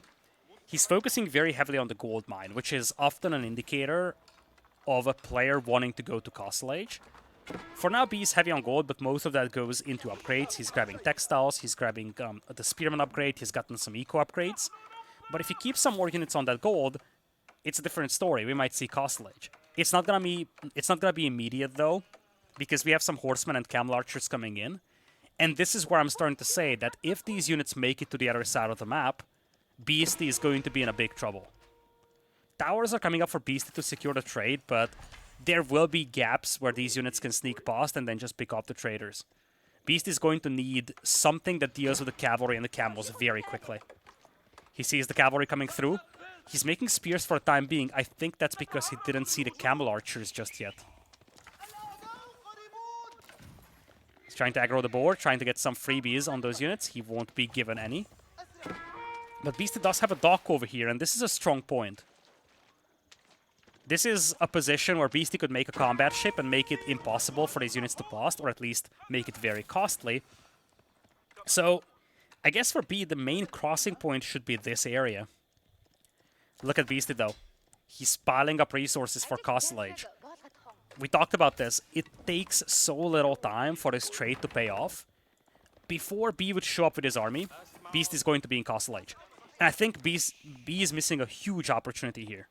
The fact that the Camel Archer and the Horseman are still back at home is a massive loss of an opportunity, because you still have the window to raid Beasty. Beasty has no tools to deal with Camel Archers and Horsemen combined. But once we get up to Castle Age, it's a different story, and now Beasty does have a stable. He's actually making double Keshik. I even forgot that Keshik is something that you have access to in Feudal Age.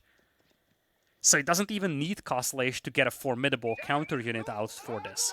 But I think he's still going to make it to Castle very soon.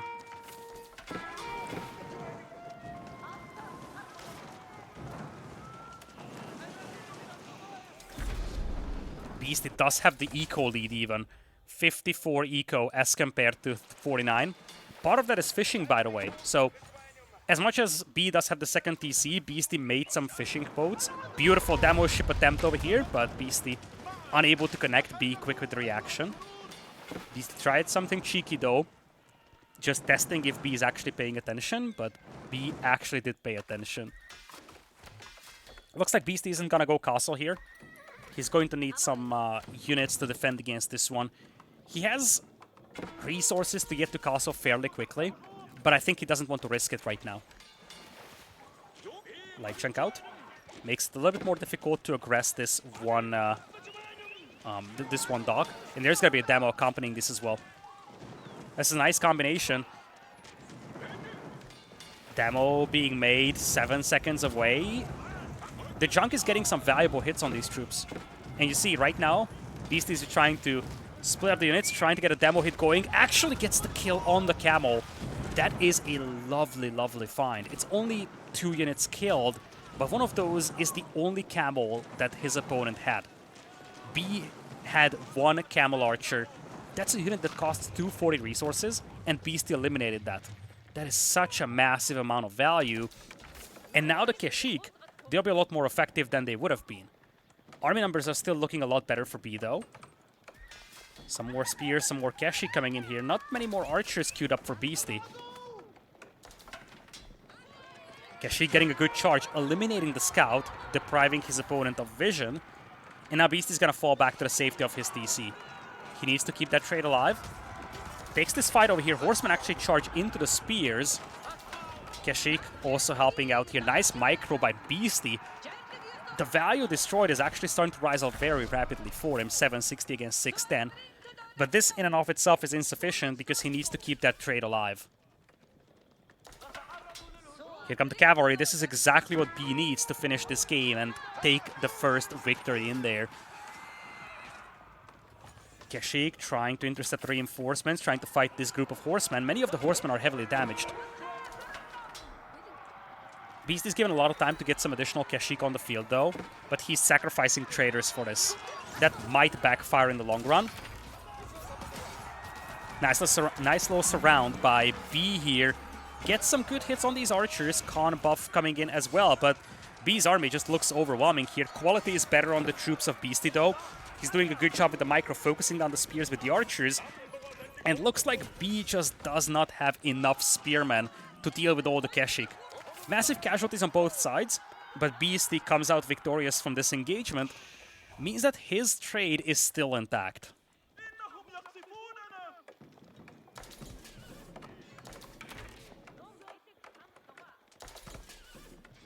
Behind this, B now has a 6 eco lead. Of course, Beastie did lose a couple of fishing boats in the middle, and he also lost some traders. But when you look at the overall resource income, it's actually better, a lot better for Beastie. Food is a lot better for B for the time being. But aside from that, Beastie's looking a lot healthier eco-wise, especially when it comes to the gold income.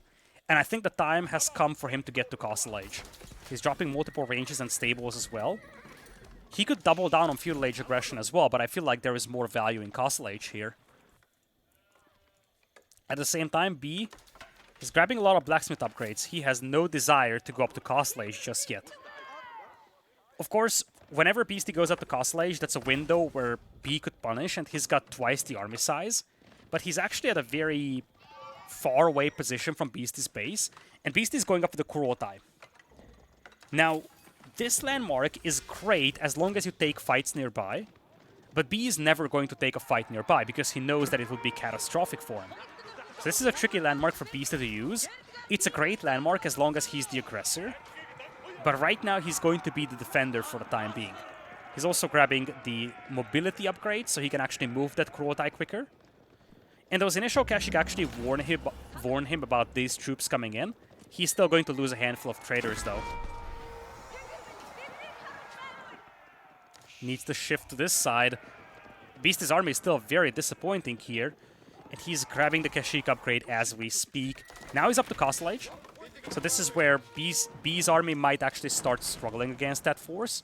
But he still has a 2-to-1 army ratio when it comes to numbers. Kind of the same for value as well. So both in terms of overall value and in terms of raw numbers, Bee still has the edge. Kurotai can actually offset some of that. But if Bee is playing this smart, he isn't going to engage when the Kurotai is nearby.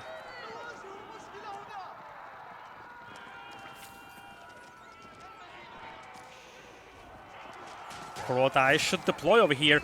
Bee takes this fight before the Kurotai arrives. That's a beautiful engagement for him. Gets a perfect wrap on the cavalry. A lot of spears here from the Abbasids getting rid of the Kashik. And by the time the Kurotai deploys, Beastie has no army left to fight with. This army is just overwhelming from Bee, and I think he's very close to securing game number 1 for himself.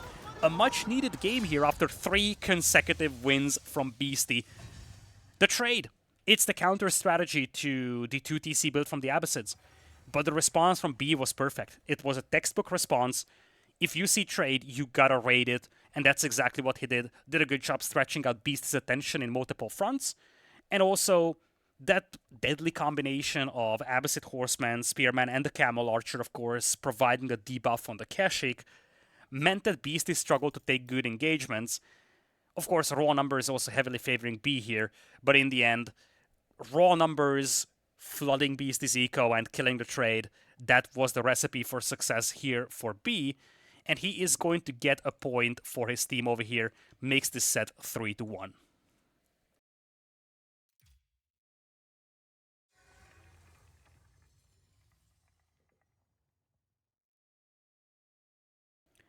That leaves us with just one civilization on each side. So with the Mongols gone, let's cross that out, and the Abbasids gone as well. Last game, Malians versus the English over here. Once again, every single game that you win counts as a point for your team. So there's a lot of value for these players when in securing individual games as well. Beastie is on my team, the Rongo Enjoyers. And on the other side, the Dibber Dabbers, Dr. Dabston's team, is represented by Bee, at least in this specific matchup. Again, teams look as such. So Bee is playing against Beastie, Striker playing Blade, Baltoon has already played Recon, Zerton is playing Wham, and Lash is playing Corvinus. I'll probably cast some other matchups as well eventually, although since many of these are happening at the same time, and as you know, recorded game availability is always a question, I probably won't be able to cover an awful lot of the event, but I will definitely cast Lucifron versus Vortex from the other matchups. And of course, if we get into the finals, hopefully we do, then we will play against either Whammon's team or Core's team, and then we'll have matchups similar to what we have over here. Of course, I will cast some of those as well. Anyway, looking at the Civilization draft here real quickly, once again, just before jumping into the final game, it's going to be English versus the Malians over here. Beastie with the English, not a civilization that I very frequently see him use. I'm curious how he's going to play this, especially because he's going to be matched up against the Malians. Beastie spawning in on the left side in the color pink, and on the right side it is going to be Bee with the orange Malians. It's the final game of this play all 5. Every point matters, but Beastie, so far, doing good for his team. 3-1 lead over Bee. For Bee, this is a much-needed game. I think he would be okay with a 3-2. A 4-1 would be very disappointing for his team. Don't forget, with 25 games being played between the teams, the team that secures at least 13 wins is going to win the entire matchup. So if Beastie wins 4-1 over here, that is actually a big loss for Bee's team. Bee needs this win.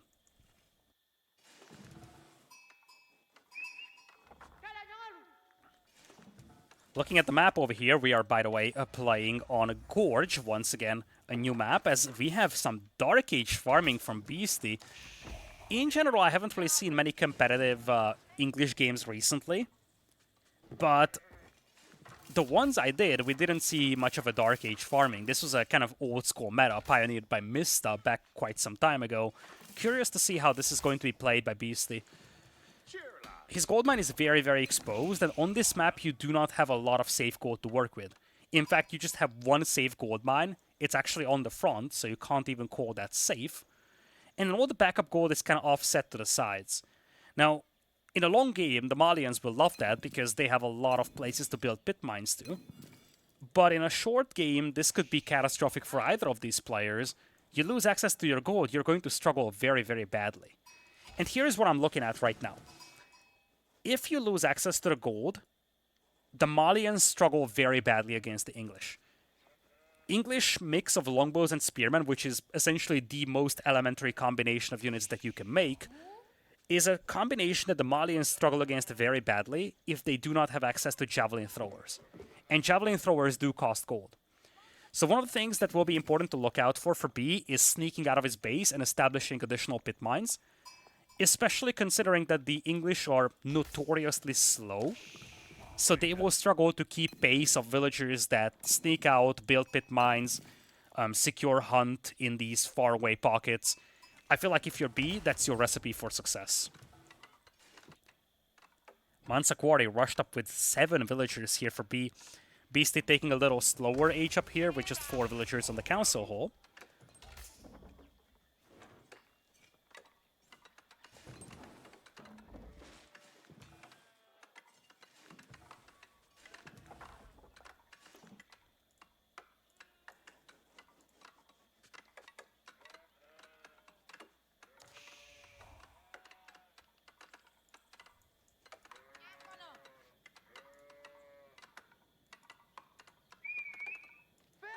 Nice and peaceful, Feudal Age so far.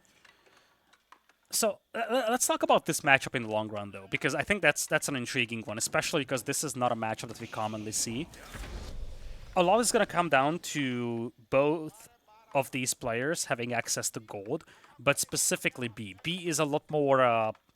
B's position is a lot more precarious if he doesn't have access to gold, whereas for Beastie, he can technically play a game without gold for quite some time with this good old-fashioned English combo of longbows and spears. I'm actually curious if that's the game plan for Beastie here.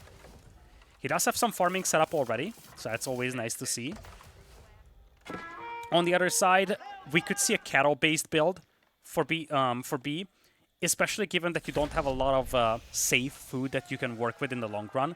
There's a deer pack nearby, there are some berries, but all of these are kind of out in the middle of nowhere.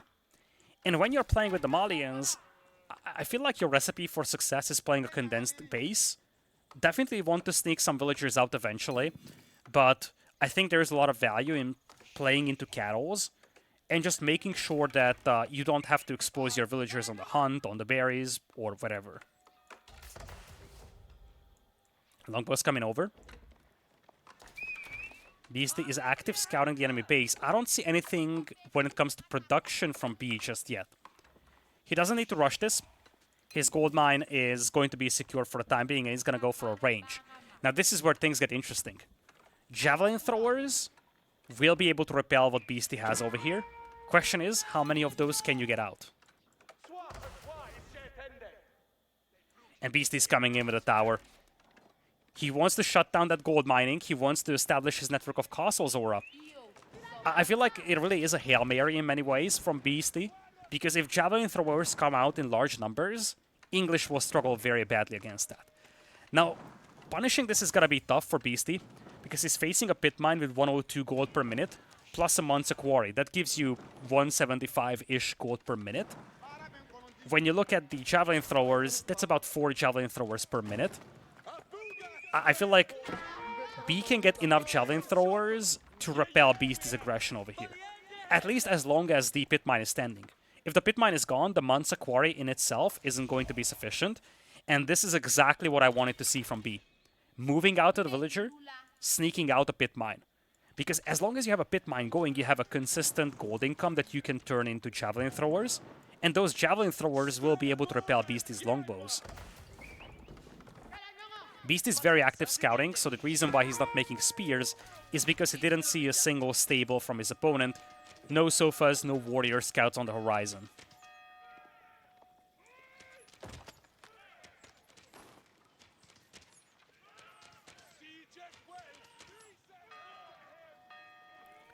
Now, one thing to pay attention to when it comes to this matchup is the range. 7 tiles range for Beastie, 6 only for B. So when you get a sufficiently high amount of longbows, you can actually one-shot the enemy javelin throwers, and you can pick them off from a distance. B is going to try to eliminate that threat by going for the range defense upgrade early. On the other side, Beastie early arrow slits on this tower. He knows the significance of this position. He cannot afford to lose this tower.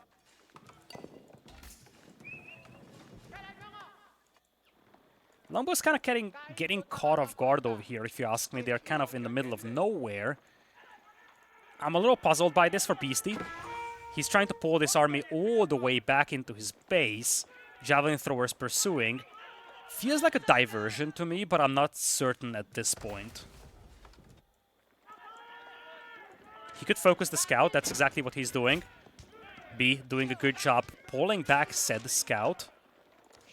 Beautiful micro on both sides over here trying to hold back the injured units, but Beastie probably gets the better value. 810 resources worth of value destroyed against 160. He killed the scout, he killed the javelin thrower, he's also torching down houses. And I feel like as much as this army gets chased back to the base of Beastie, he has found a lot of value for this. I'm no longer certain that he wants to go very aggressive in Feudal Age.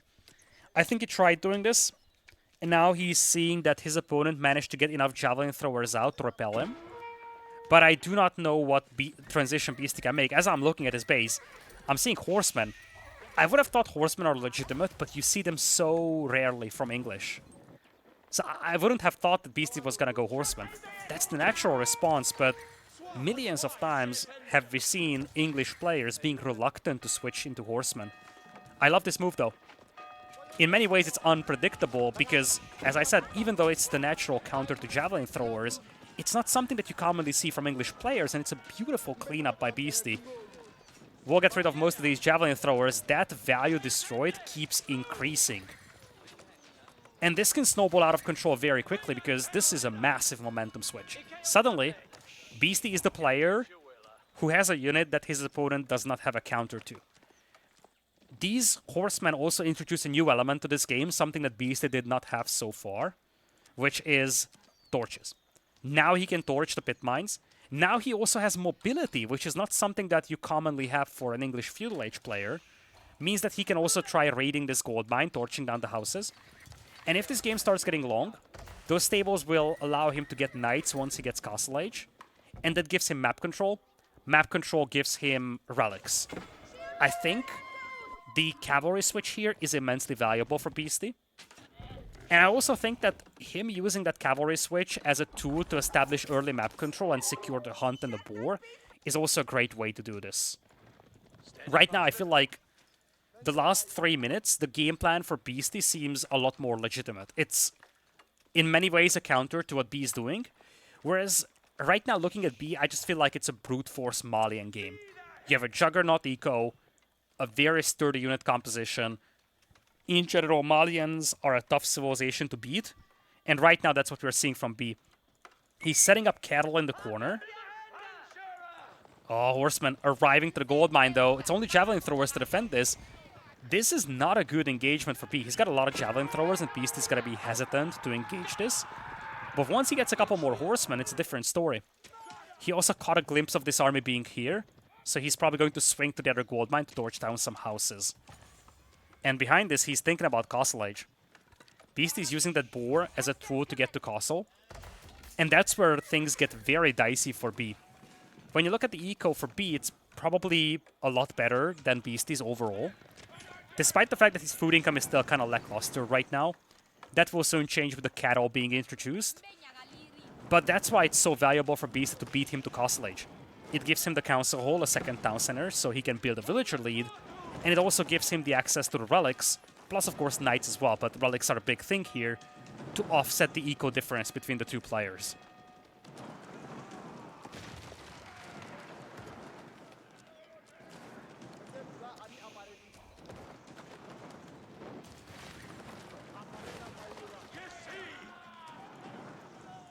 Horseman torching houses over here. Good value for Beasty, given his position. And you see, the problem here for B is that you want to punish Beasty for going into Castle Age, but you are right now confined in your own base. And it's kind of the tables have turned type of a scenario where normally it's the English player that struggles with mobility, and the opponents can exploit that. This time around, it's B that has essentially no mobility with these javelin throwers, and it's Beasty with all the mobility available. He can use that to stretch out the defenses of the Malian player. He can use that to raid in multiple directions, or raid from multiple directions. And that's something that kind of shields his Castle Age progress as he's going up. Also secures a large gold mine with the King's Palace. Again, this might be a little biased, especially because Beasty's on my team, but I think he's doing the exact thing that Malians are vulnerable against. What B is doing is a very, very standard Malian build, an extremely powerful Malian build as well. Donso's javelin throwers are extremely tough to beat, especially when you have cattle support and a consistent gold income. But right now, Beasty is doing the very thing that Malians are vulnerable to. Now Beasty does have the King's Palace as well, so villager count is going to start rising a lot more rapidly for him. But knowing Beasty, especially in the current game and just looking at the state of the game, I think he's going to drop a monastery in a brief moment. He needs all the gold income he can get to offset the eco difference between the two players, which, by the way, heavily favors B right now when you look at the overall resource income. So he needs that relic gold income. He needs to set himself up long-term as well, and indeed, there is the monastery. Knights will also make it to the field, and that's where he can start thinking about diving the lumberjacks, though. The woodline always spawns at the back of the bases for the players on Gorge, so it's a very predictable position. You know that your opponent will have some lumberjacks there, and you can exploit this, and this is what Beasty is trying to do. He's swinging to the east with the cavalry. He's going to try and force the javelin throwers to defend in this area, while also sending in the knight to the lumberjacks. This is, once again, using that mobility to stretch out the defenses. If the javelin throwers react to these horsemen, then there is no one that can clean this knight up, and that's exactly what's going to happen. Knight with the charge. Get some good value here. First villager kill on this wood line, second overall in the game. And at the same time, you see villagers actually being sacrificed over here to repair the gate. Javelin throw is a little late to the party. This is really good value for Beasty. Gets a couple of villager picks despite not even getting through the walls. Danzo is now making an appearance though. Knight has to be pulled back, but Beasty does get away with some HP at least. Behind this, of course, he is working his way towards the relics as well. He's grabbing the second range defense upgrade as well. So he is going to have a fairly well-armored army, and I think he's ready to commit. I don't think he can anymore. He's facing a lot of Danzos. Oh yeah, that's gonna be nasty if he engages that. He's just going to run past these forces. He's gonna try to raid once again, but he needs to be very cautious not to lose his army here. He sees no landmark in here. This is big.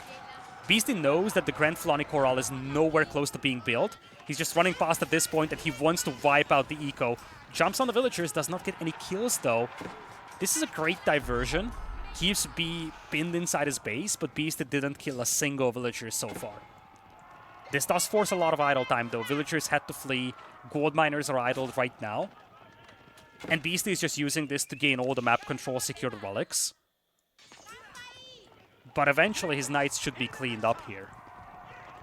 He's making a hard switch into men-at-arms behind this. He's done making knights. He's going into some longbows. He's playing into some men-at-arms as well. And English men-at-arms are a great tool against everything that B has right now.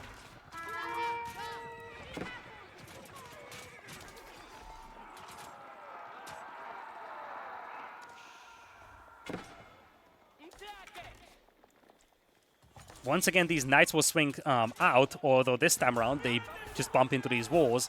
If Beasty reached this point, he would have seen that there is still no landmark under construction, so he still has a lot of time to capitalize on his stack advantage. B is now getting close to Castle Age though with a slightly unbalanced eco. Food villagers having been shut down for some time slowed this Castle Age timing down a little. But now he's aging up with the Grand Fulani Corral, rushing it with 20 vills even, as Beastie's getting ready for a Man-at-Arms push.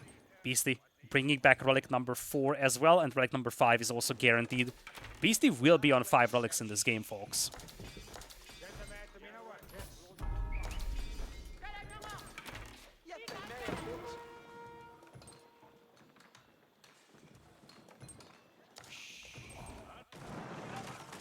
Looks like B has had enough. He's trying to break out of his base, trying to take out this tower that has also been fortified. Beastie is going to forfeit that tower for the time being, but he's grabbing critical upgrades here. Men-at-Arms, longbows as well, grabbing all the upgrades. And again, there is nothing in the army of B that can deal with Men-at-Arms right now. No Musafari warriors. He's now starting to mix in Musafari warriors, though. I don't know if this is just a preemptive measure, or he may have seen the Men-at-Arms come in. Maybe it's a response to the Knights, or like an additional response to Knights. Maybe it's a misclick, given he only made one of those. Whichever the case, he started making Musafari warriors, though. And that's a unit that Beastie could struggle dealing with. Also, Beastie's outnumbered 2-1 right now, so this is not a fight that he wants to take either. He, of course, has the Network of Castles aura, which gives him a lot of buffer. But this is the position where he has all of his relics, so he doesn't really want to lose these monasteries.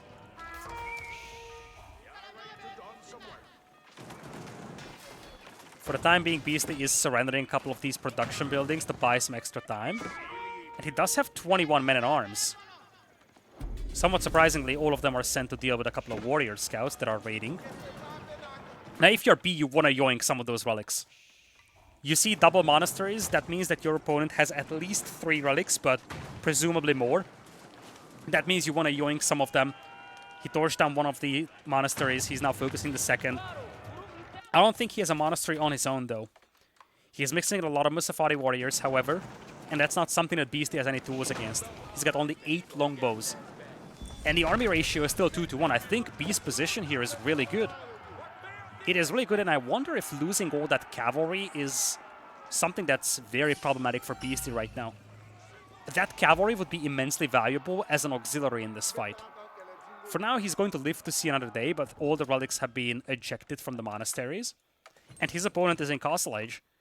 Decks are coming in, including imported armor. We are going to see sofas coming in large masses. And also, we do have a lot of Musafari warriors on the way.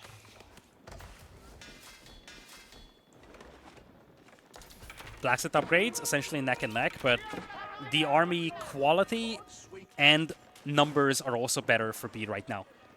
6,300 value against 3,600. More importantly, the composition is very diverse for B, not so much for Beastie. Musafari warriors, Dunsos, and javelin throwers respond to everything that Beastie has, whereas men-at-arms and longbows will just get taken apart, essentially, by that army.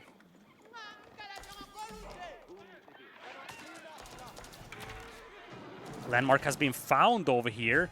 10 villagers garrisoned inside. That's a lot of villagers to lose for Beastie. He needs to take this fight. Musafari warriors aren't accompanying this army, though. This could be a great opportunity for Beastie. And once again, the Dunsos and the javelin throwers have to engage this without the support of the Musafari warriors or the sofas. Beastie's army count is now almost even to B's, and this is an amazing opportunity for Beastie. He's breaking out of his base, once again getting a lot of units picked off as he's doing that. B is going to look to regroup right now. More Musafari warriors are appearing on the battlefield. Beast is now taking a fight outside his Network of Castles aura, though he's slowly retreating. Tries to pick off the Musafari warriors one by one. Once again, not many of those to be found in this engagement. More men-at-arms join the fray. This is an okay engagement for Beastie, but I wouldn't call it great. He's partially outnumbered here, and I think it's all about the fact that it's just raw numbers right now for B. The compositions were all right here for Beastie as well. Beastie trying to get a Vololo as a distraction. This is a pure distraction to try and take away some of the attention of B here, and he might have been able to accomplish some of that. Looks like for the time being, Beastie's gonna hold, but we are back to the drawing board. 61 army against 32, and the next wave has a lot of Musafari warriors as well. Now a heavy switch into sofas comes in here for B. He's mass-producing Sofas, he's up to 12, 5 more in queue, and again, that's a unit that Beasty has absolutely no response to. He's not making Spearmen, but that's not going to deal with either the Donsos or the Javelin Throwers. This composition is now extremely difficult for him to fight. He still has 23 villagers of lead, and he had all the relics in this game. Vololo coming in here for Beasty, won't connect, quickly taken out by Bee. And now, Beasty's army is just getting shredded. It looks like this series is going to end in a 3-2 fashion. Beasty had the lead in the first half of this series, but Bee made it very, very difficult in this game and the previous one. And as I said, this is a much-needed game for Bee. I think, especially seeing some of the games in the first half of this series, he's going to be delighted that he could put 2 points on the board for his team. But Beasty, he's going to tap out of this one, and he is going to get out of this series with a 3-2 win, putting up 2 points, or 3 points, beg your pardon, for his own team, the Rongo Enjoyers. And on the other side, B is going to finish this series with 2 points. Tough to say where to slip for Beasty. I don't think that losing the cavalry in and of itself was a decisive thing. Obviously, Malians are still a juggernaut. I think the issue was that the cavalry would have been very useful to intercept the incoming Musafari warriors as reinforcements. I think it would have been a great auxiliary to this army. And you definitely felt like Beasty struggled with army numbers in these lost engagements. And you gotta wonder, if the cavalry hasn't been lost, would it have made the difference? I'm not certain about this, but I definitely think that losing that cavalry was one of the bigger issues for Beasty in this game. Having said that, he played a great series. Let's not forget that he has been doing his subathon for quite some time on Twitch, so he has been exhausted. Him playing a 3-2 against B, I'm sure he's going to be very, very happy with that. And with that, this series is going to end. Once again, I'm going to show you the teams real quickly. Big shout out goes to Don Artie for putting this together. Hopefully my team is going to advance to the next round. I have Beasty now taking out B. We got 3 points from him. We have some points as well from Recon. I'm going to check the results of Corvinus versus Lash as well. And I think Vam and Zertan are still playing. Blade and Striker will play later. With that being said, I hope you enjoyed this lovely set between these two players. I will also cover Vortex versus Lucifron, so if you do not want to miss that, then make sure you subscribe to the channel. Also, check the description for Don Artie's channel. Share him some love for putting this event together. It has been a lovely set. Hopefully you have enjoyed. If you did, please press a like on this video. Please subscribe to the channel. And thank you so much for watching. I'm gonna see you in the next cast.